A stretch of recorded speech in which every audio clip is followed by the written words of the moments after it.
Bella! He yelled in panic when he recognized me on the stretcher. I'm completely fine, Dad. I sighed. There's nothing wrong with me.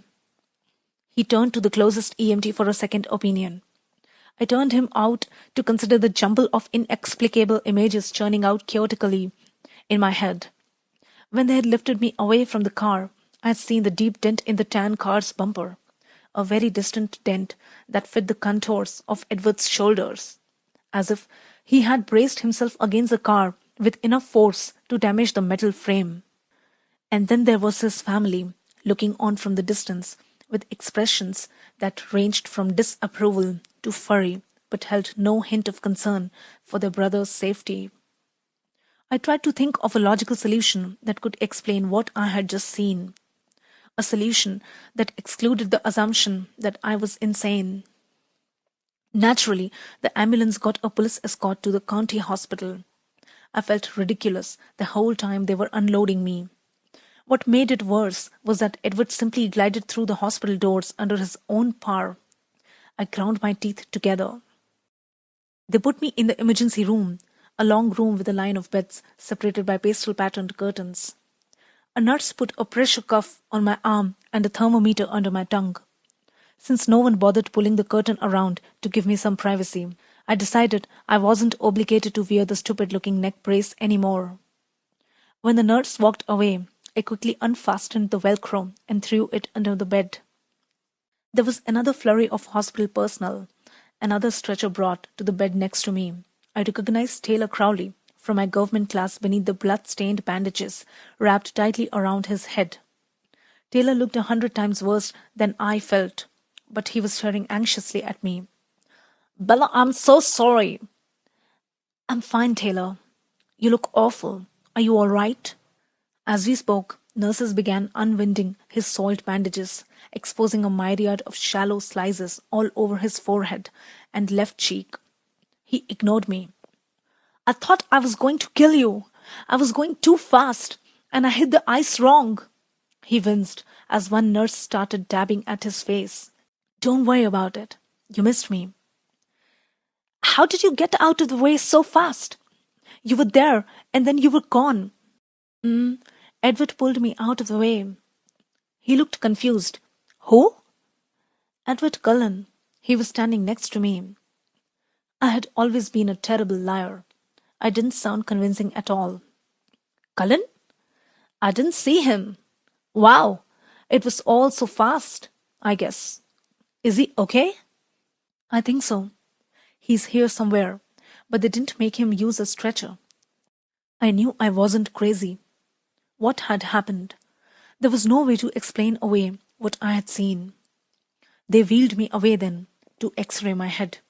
I told them there was nothing wrong, and I was right. Not even a concussion. I asked if I could leave, but the nurse said I had to talk to a doctor first. So I was trapped in the ER, waiting, harassed by Taylor's constant apologies and promises to make it up to me.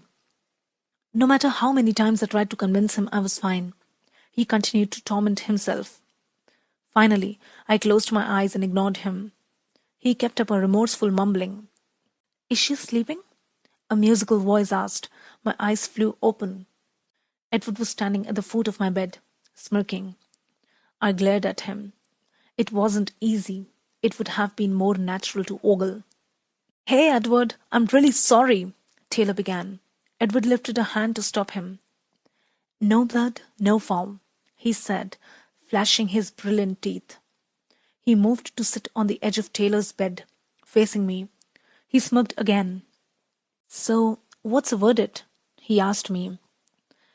There's nothing wrong with me at all, but they won't let me go, I complained. How come you aren't strapped to a gurney like the rest of us? It's all about who you know, he answered. But don't worry, I came to spring you. Then a doctor walked around the corner, and my mouth fell open. He was young, he was blonde, and he was handsomer than any movie star I had ever seen. He was pale, though, and tired-looking, with circles under his eyes. From Charlie's description, this had to be Edward's father.